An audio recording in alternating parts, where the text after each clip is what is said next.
하나님의 말씀을 봉독하겠습니다. 신명기 6장 4절에서 9절까지의 말씀입니다. 구약성경 270면에 있습니다. 신명기 6장 4절에서 9절까지의 말씀을 봉독하겠습니다. 이스라엘아 들으라. 우리 하나님 여호와는 오직 유일한 여호와이시니 너는 마음을 다하고 뜻을 다하고 힘을 다하여 내 하나님 여호와를 사랑하라.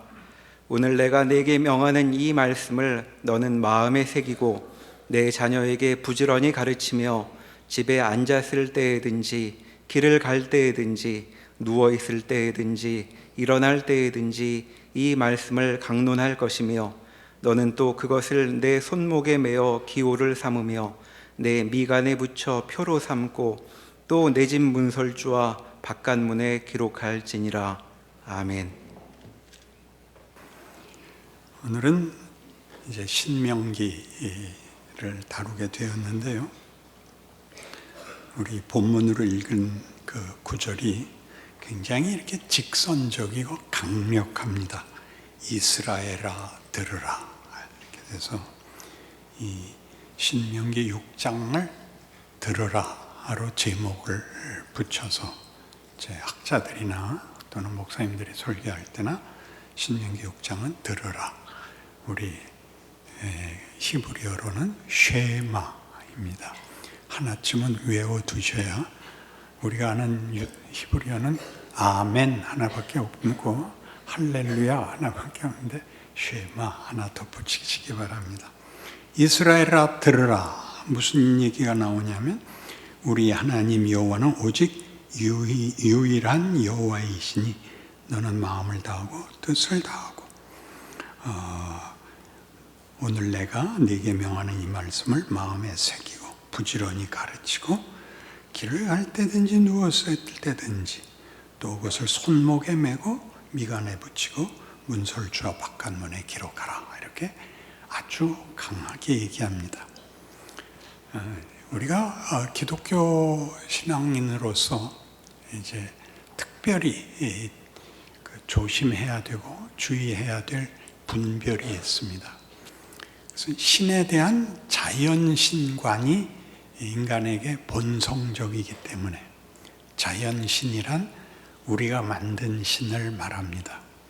그때의 신은 내 필요에 의해서 내가 만든 신, 혹은 주변에서나 우리 선조들이 만들었던 신들. 옛날에 우리는 천지신명이라는 이름으로 우상을 갖고 있었죠.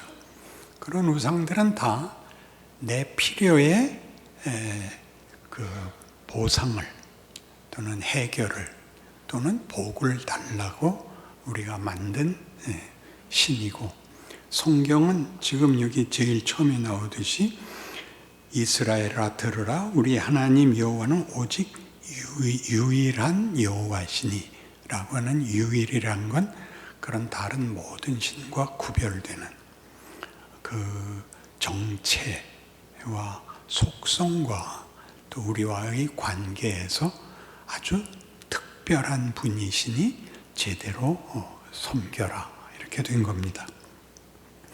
근데 이 예수를 믿고 하나님을 아버지라 부른다라는 기독교 신앙에서 자주 우리가 말로 표현하는 이것들은 얼마나 유일한 거냐 하면요, 어떤 신을 두고도 아버지라고 부르는 신은 없습니다.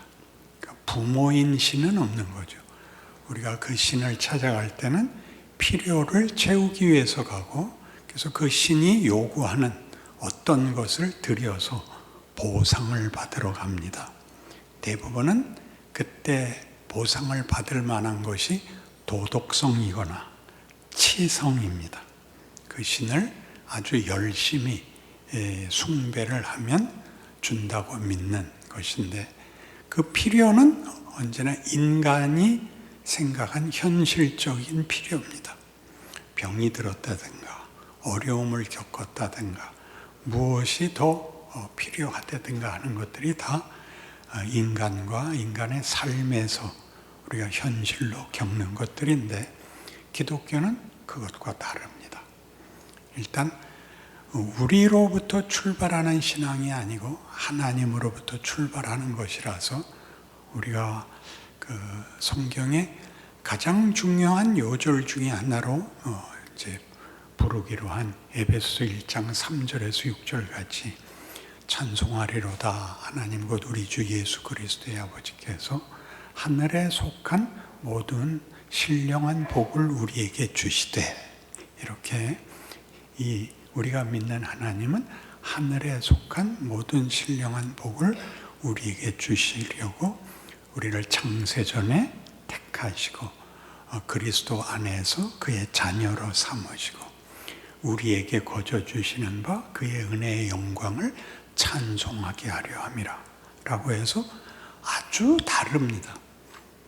하나님이 우리에게 해 주신 것으로 인하여 우리가 하나님을 찬송하게 만드는 것, 그것은 하늘에 속한 신령한 복이기 때문에 우리의 필요나 우리의 이해를 벗어나는, 신이 우리에게 목적하는 것입니다.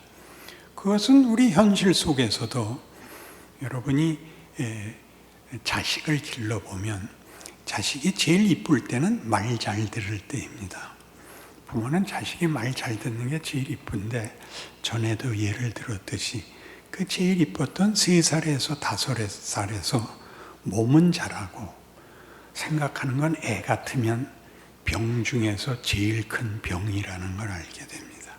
왜냐하면 인간이란 말을 듣고 안 듣고보다 더 큰 자발성, 자유권, 생각, 분별, 선택, 책임, 지혜, 실력, 이런 것들을 가져야 되지, 하라는 대로 하라는 것으로는 인간은 만족하지 못해야 옳습니다.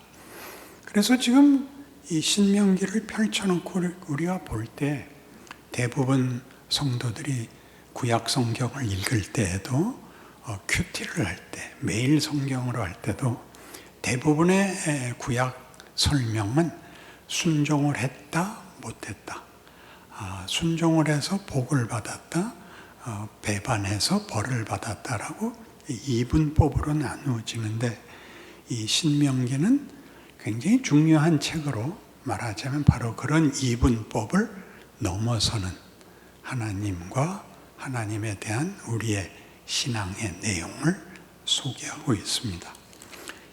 여러분, 신명기 1장을 찾아가 보면 1장 1절에 신명기 여러 군데 찾을 거니까 덮지 마시고 펴놓으십시오. 신명기 1장 1절, 이는 모세가 요단 저쪽 숲 맞은편에 아라바 광야 곧 바란과 도벨과 라반과 하세롯과 디사합 사이에서 이스라엘 무리에게 선포한 말씀이니라. 그래 놓고 3절, 40째 해 11째 달, 그 달 첫째 날에 모세가 이스라엘 자손에게 여호와께서 그들을 위하여 자기에게 주신 명령을 다 알렸다, 이렇게 되어 있습니다. 40년째, 40년 하면 기억나는 게 있죠. 가데스 바네아에서 가나안을 들어가라라고 했을 때 12정탐꾼 먼저 보냈고, 정탐꾼들의 소식이 그 중에 10명이 못 들어간다. 저들은 너무 강하고 우리는 그 앞에서 싸우나 마나 질 것이 뻔하다. 왜 이런데 우리를 데려왔는지 모르겠다. 그래서 돌을 들어 모세와 아론을 죽이려고 하고, 뭐라고 외치느냐 하면 애굽으로 돌아가자입니다. 그래서 하나님이 등장하셔서 이스라엘 백성에게 어떤 벌을 주셨느냐 하면, 너희 거부한 기성세대는 40년간 광야에서 떠돌이로 살다가 죽어라.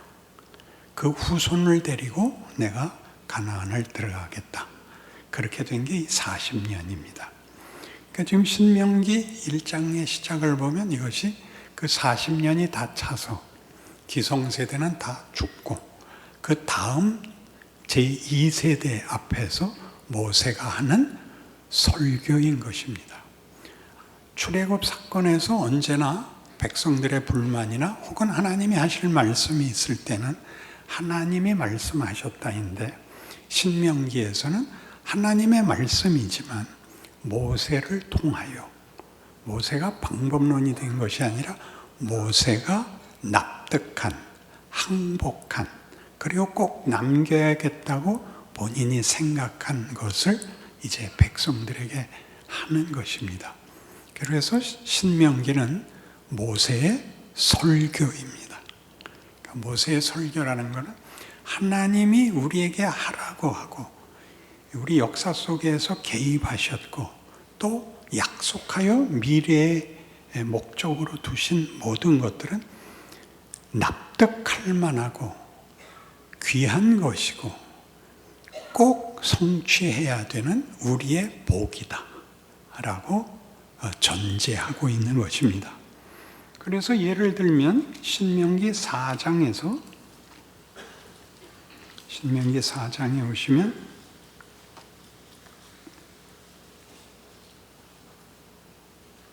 32절에 내가 있기 전 하나님이 사람을 세상에 창조하신 날부터 지금까지 지나간 날을 상고하여 보라. 하늘 이 끝에서 저 끝까지 이런 큰 일이 있었느냐? 이런 일을 들은 적이 있었느냐? 어떤 국민이 불 가운데서 말씀하시는 하나님의 음성을 너처럼 듣고 생존하였느냐? 어떤 신이 와서 시험과 이적과 기사와 전쟁과 강한 손과 편팔과 크게 두려운 일로 한 민족을 다른 민족에게서 인도하여 낸 일이 있느냐? 이는 다 너희의 하나님 여호와께서 애굽에서 너희를 위하여 너희의 목전에서 행하신 일이라. 이것을 내게 나타내심은 여호와는 하나님이시요 그 외에 다른 신이 없음을 네게 알게 하려 하심이니라. 여호와께서 너를 교훈하시려고 하늘에서부터 그의 음성을 네게 듣게 하시며 땅에서는 그의 큰 불을 네게 보이시고 네가 불 가운데서 나오는 그의 말씀을 듣게 하셨느니라. 얼른 읽으면 하나님은 이스라엘을 위하여 굉장한 일을 하셨구나. 애굽에 와서 종되었던 이스라엘을 구하기 위하여 10가지 재앙으로 바로를 제압하고 그들을 인도하여 내는 방해물이었던 홍해를 둘로 가르고 광야에서는 필요 때마다 물이 없다면 반석에서 물을 내고 먹을 게 없다고 하면 만나를 내리고 만나만으로는 이제 너무 식상했다 그러니까 저녁에는 메추라기를 보내고 낮에는 구름 기둥으로 밤에는 불 기둥으로 그들을 지키셨습니다. 이런 일들은 하나님이 이스라엘에게 얼마나 큰 일을 했느냐라는 하나님의 권능을 나타내는 것보다 더 크게 하나님이 그의 백성을 대접하고 취급하고 인도하는 일에 얼마나 지극정성이냐 하는 것이 가장 큰 문제입니다. 어떤 신이 이렇게 일부러 찾아와서 사사건건 옷 입히고 세수시키고 손 붙잡고 데리고 가고 힘들다 그러면 업어주고 칭얼대면 맛있는 거 먹이고 그러겠느냐라고 하는 얘기입니다. 그러니까 신을 우리가 두렵게 여기는 것은 자연신론에 근거한 인간의 편견입니다. 신을 만족시켜서 내 필요를 보상받는 신이 아니라 신이 우리를 목적하고 내용과 운명과 명예를 채우겠다. 그 일을 위해서 내가 너희의 전 생애에 걸쳐 개입하고 있고 너를 한순간도 놓지 않고 있다 하는 얘기를 구약 전체가 하고 있고 또 신약 전체가 하고 있습니다. 심지어 이 일이 실패하는 것임에도 불구하고 우리는 구약이 결국 바벨론 포로로 끝나고 마는 그 결과를 가지고 있는데도 구약을 성경이 중요한 내용으로 신약보다 더 많은 양으로 갖고 있는 이유가 하나님이 어떻게 우리를 자식으로 모든 사랑과 정성과 힘을 쏟아 부었는가 하는 것을 보여주고 있습니다. 그래서 오늘 본 6장에서도 같은 6장의 20절에 가면 후일에 네 아들이 네게 묻기를 우리 하나님 여호와께서 명령하신 증거와 규례와 법도가 무슨 뜻이냐 하거든 너는 네 아들에게 이르기를 우리가 옛적에 애굽에서 바로의 종이 되었더니 여호와께서 권능의 손으로 우리를 애굽에서 인도하여 내셨나니 곧 여호와께서 우리의 목전에서 크고 두려운 이적과 기사를 애굽과 바로와 그의 온 집에 베푸시고 우리 조상들에게 맹세하신 땅을 우리에게 주어 들어가게 하시려고 우리를 거기서 인도해 내시고 여호와께서 우리에게 이 모든 규례를 지키라 명령하셨으니 이는 우리가 우리 하나님 여호와를 경외하여 항상 복을 누리게 하기 위하심이며 또 여호와께서 우리를 오늘과 같이 살게 하려 하심이라. 우리가 그 명령하신 대로 이 모든 명령을 우리 하나님 여호와 앞에서 삼가 지키면 그것이 곧 우리의 의로움이니라 할지니라. 그러니까 여기서 이제 인간의 정체가 드러나죠. 우리는 하나님 앞에서 의로운 존재가 됩니다. 하나님이 보시기에 정당한, 옳은, 상대가 되는 이라는 정체를 말하고 있습니다. 그러니까 하나님이 우리를 인도하여 낸 모든 것은 우리가 아는 복, 건강, 무슨 승리, 성공, 형통 이런 것들이 아니라 존재론적이고 정체에 관한 것이죠. 여러분들이 인생을 살아보면 인생의 여러 경험을 거친 한 이제 환갑이 넘어서면 저절로 이 질문을 하게 됩니다. 이 고생을 왜 해야 됐었는가? 도대체 남은 게 뭔가? 거울을 들여다보면 자기는 없고 돌아가신 어머니가 나오고 하는 일은 도대체 무슨 보상인가 하는 것이죠. 거기서 묻게 됩니다. 인간이 뭐냐? 인생은 뭐냐? 라고 묻게 되죠. 거기에 대한 답은 성경에만 있습니다. 너희는 하나님의 형상이다. 하나님의 상대역이다. 하나님의 형상이라는 것은 그의 지위와 신분이 다른 피조물과 달리 하나님과 사랑과 믿음의 상대역입니다. 그러니까 무엇을 지키라 그러죠? 여호와를 사랑하랍니다. 여호와를 사랑하라. 사랑하라는 것은 명령과 요구가 될 수 없는 것이 그것은 힘으로 그 반응을 요구하는 것이 아니라 사랑은 사랑으로만 적합한 반응이 됩니다. 사랑은 굴복이나 그 차선책으로는 도저히 만족하지 않는 최상의 가치인 것입니다.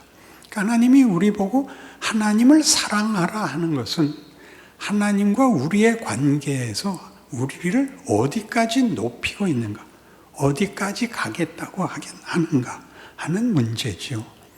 여러분이 인생을 살면서 배우는 여러 가지 중에 물질적인 것보다 정신적인 것이 더 크다라는 말은 모두가 납득합니다. 그러나 정신적인 것이 크다는 것이 현실 세계에서는 물리적인 역학에 지고 맙니다. 힘에 지고 말죠. 세상은 다 힘의 논리, 폭력의 논리. 그래서 힘과 권력에 의한 질서 속에 있습니다. 그걸 성경은 뭐라고 표현을 하느냐 하면 권력의 질서, 승자와 패자를 나누고 성공과 실패를 나누고 우월한 자와 열등한 자를 나누는 것으로 인생을 혹은 역사를 논하지 않고 하나님을 아느냐 모르느냐 그 둘로 나눕니다. 하나님을 아는 자는 정체와 신분과 지위가 달라집니다. 하나님을 모르는 자는 그런 질서 속에 들어갈 수가 없습니다. 구원을 얻었다는 말은 그래서 하나님의 세계, 하나님과의 관계의 정상화, 하나님의 대접을 받고 하나님을 사랑해야 되는 명예를 얻게 된 지위와 신분을 말하는 것입니다. 그래서 우리 신자들이 가져야 하는 우리 기독교 신앙에서의 가장 큰 문제가, 나라는 정체가 세상이 가지고 있는 폭력에 대하여 성경이 날카롭게 지적하는 죄와 사망의 세계 속에서 하나님의 사랑을 받고 하나님을 사랑하는 자, 그래서 이웃을 사랑하는 자, 사랑은 무조건적인 것이죠. 사랑을 행하는 자로 우리가 구별되어 있다를 알아야 되는 것입니다. 그러나 성경을 보면, 성경을 볼 필요도 없이 우리 현실 세계에서는 하나님이 우리를 사랑으로 불러놓고 모든 복을 약속해 놓고도 우리를 죄와 사망의 세상 속에 우리를 넣음으로써 우리는 늘 권력, 폭력, 승자와 패자가 나뉘는 질서 속에서 고생을 하게 됩니다. 이게 뭐냐 하는 것이죠. 우리의 한 개인의 인생 속에서도 이 죄와 사망의 질서 속에 있는 세상에서 사는 것은 고단하고 안심할 수 없고 피로하기 짝이 없습니다. 그러나 이 질문은 답을 내지 못하죠. 이게 뭐야? 이김은 뭐해? 내가 모든 걸 가져서 뭘 한단 말인가? 라는 데는 답을 주지 못하는 게 우리 인생에서의 경험이며 동시에 역사입니다. 인류 역사는. 거기에 우리를 왜 그 속에 보내느냐? 하나님이 없으면 인간이 인간된 가치와 의미와 복과 명예를 누릴 수가 없다는 걸 보게 하는 거죠. 근데 우리가 누구인지를 모르는 자들이 우리를 권력이 질서인 세상 속에 지금 있으므로 우리에게 자기네가 이겼다고, 자기가 이기고도 마음에 다 차지 않으니까 우리를 놀리죠. 그래, 예수 믿으니까 뭐 어떤 상을 받았니? 뭐 행복하니? 모든 일에 잘 되니? 따위를 물을 때 우리는 도대체 어찌해야 하는 것입니까? 넌 말해도 몰라. 그러십시오. 말로 하지 마시고 표정으로 그러시면 됩니다. 그러나 말로 답을 하든 표정으로 하든 간에 거기에 대한 답이 우리는 있습니다. 있는데 만족스럽지 않습니다. 왜요? 고통 속에 있으니까. 고통은 현실이고 우리가 믿는 바는 운명인데 지금은 현실이거든요. 거기를 어떻게 이겨나가야 되느냐 하는 것입니다. 신명기 8장에 오시면 신명기 8장 2절, 네 하나님 여호와께서 이 40년 동안에 네게 광야길을 걷게 하신 것을 기억하라. 이는 너를 낮추시며 너를 시험하사 네 마음이 어떠한지 그 명령을 지키는지 지키지 않는지 알려 하심이라. 너를 낮추시며 너를 줄이게 하시며 또 너도 알지 못하며 네 조상들도 알지 못하던 만나를 네게 먹이신 것은 사람이 떡으로만 사는 것이 아니요 여호와의 입에서 나오는 모든 말씀으로 사는 줄을 네가 알게 하려 하심이니라. 이 40년 동안에 네 의복이 헤어지지 아니하였고 네 발이 부르트지 아니하였느니라. 너는 사람이 그 아들을 징계함같이 네 하나님 여호와께서 너를 징계하는 줄 마음에 생각하고 네 하나님 여호와의 명령을 지켜 그의 길을 따라가며 그를 경외할지니라. 이건 굉장한 말씀입니다. 40년 광야 생활은 우리가 아는 대로 처음 출애굽하여 도착한 가나안 입국 가데스 바네아에서 입국을 거절함으로 벌을 받아 돌게 된 40년인데 주의해 보셔야 할 것은 애굽으로 돌려보내는 것이 아니라 광야길을 돌게 하는 거죠. 광야길을 돌면 뭐가 안 되느냐 하면 우리가 아는 바와 같이 세상이 요구하는 물질적 성공, 권력의 지위의 승리라는 것을 누릴 틈이 없습니다. 거기는 먹고 살기에 바쁩니다. 먹고 사는 것이 전부이고 그 다음에 아무것도 가치 있는 일을, 어떤 업적을 남길 수 없는 곳에서 인간은 무슨 생각을 해야 옳더냐? 거기서 너희는 밤낮 이 고생하지 말고 옛날 자리로 들어가서 종으로 있으니까 먹고 마시는 일엔 걱정을 할 게 없습니다. 전에도 한번 예를 든 쇼생크 탈출이라는 영화의 그 죄수들의 행복은 무엇이냐 하면 도둑 맞을 것이 없고 때만 되면 식사 준비 안 하고 밥을 먹습니다. 그래서 거기 있던 브룩스라는 사서, 종신형을 받았던 사서가 가석방되어 세상에 나갔다가 얼마 안 돼요. 자살했다는 소식을 듣고 다 놀랍니다. 자유를 얻었는데 왜 죽냐? 그러니까 그 레드라는 그 종신형을 받고 있는 나이 많은 죄수가 말하기를, 너희가 볼 때 저 울타리가 처음에는 담벼락으로 보이지. 그렇지만 있다 보면 그걸 의지하게 되고 그게 너희의 보호가 돼. 굉장한 것이죠. 자유만 하나 포기하면 우리는 사는데 불편할 게 없답니다. 먹고 마시는 것이 우리를 만족시키는 것이라면, 그러니까 이 40년 광야 생활에 먹고 마시는 일을 하나님이 책임져 주시면서 그들을 방랑 생활을 하게 했다는 것은 뭐라는 거예요? 생각해라. 이게 뭐냐? 하나님은 왜 이러시냐? 우리를 가나안에 데려가겠다고 해놓고 우리가 거절해서 벌을 받는 건 우리가 납득하겠지만 이 한없이 같은 지역을 뺑뺑이를 도는 게 도대체 무슨 가치가 있단 말이냐? 성경이 하는 얘기가 그겁니다. 너희는 먹고 마시면 끝이잖냐?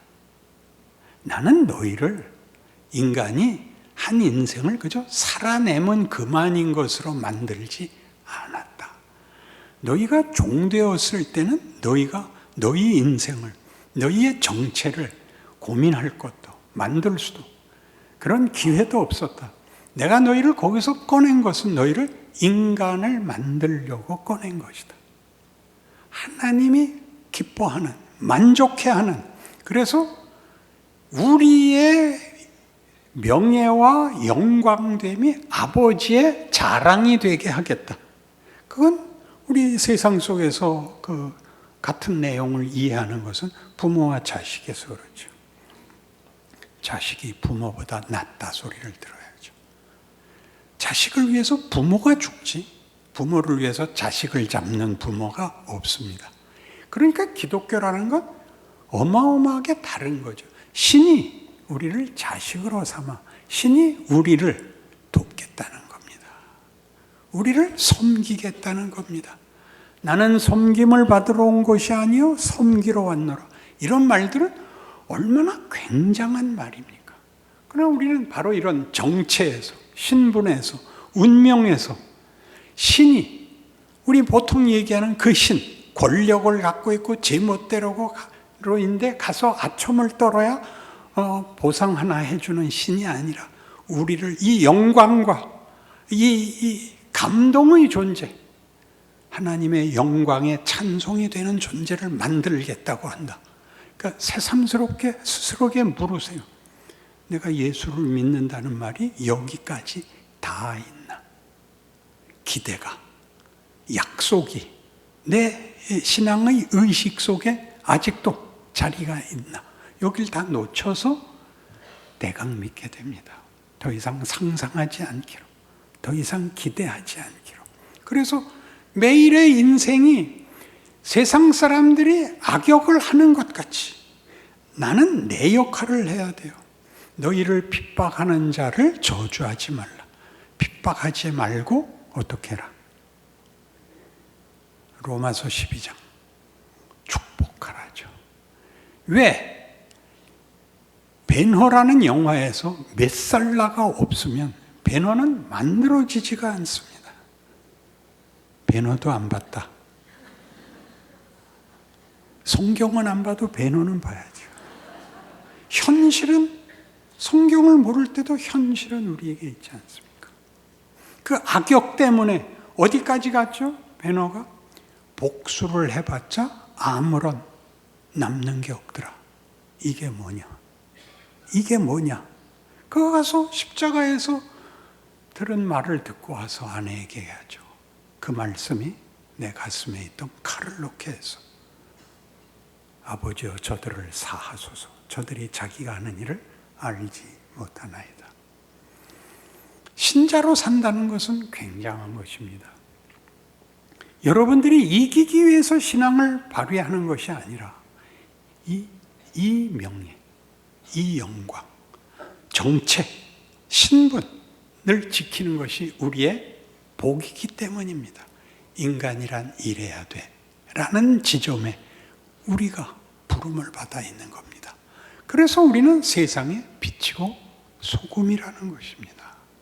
그런 인생을 여러분이 시작하셨고 꽤 많은 세월에 이 믿음으로 인생을 사셨는데 어디를 못 넘어가고 있는가? 신명기의 모세의 설교를 들으시면서 내가 하루에 여러 번 있는 기회 중에서 2번만이라도 하자. 3번은 못하더라고요. 그거는 저쯤 돼야 하지. 1번 말고 2번쯤 하자. 그러면 여러분이 뭘 알게 되냐 하면 그래 이게 인간이야. 그래 이게 인생이야. 그래 이게 기독교야. 하나님은 이런 분이야. 라는 자신이, 감동이 여러분에게 실력 위에 실력을 붙여서 여러분의 인생을 복되다 라고 고백하는 인생으로 만드시게 됩니다. 그 복을 결심하시는, 승리하시는 여러분 되기를 바랍니다.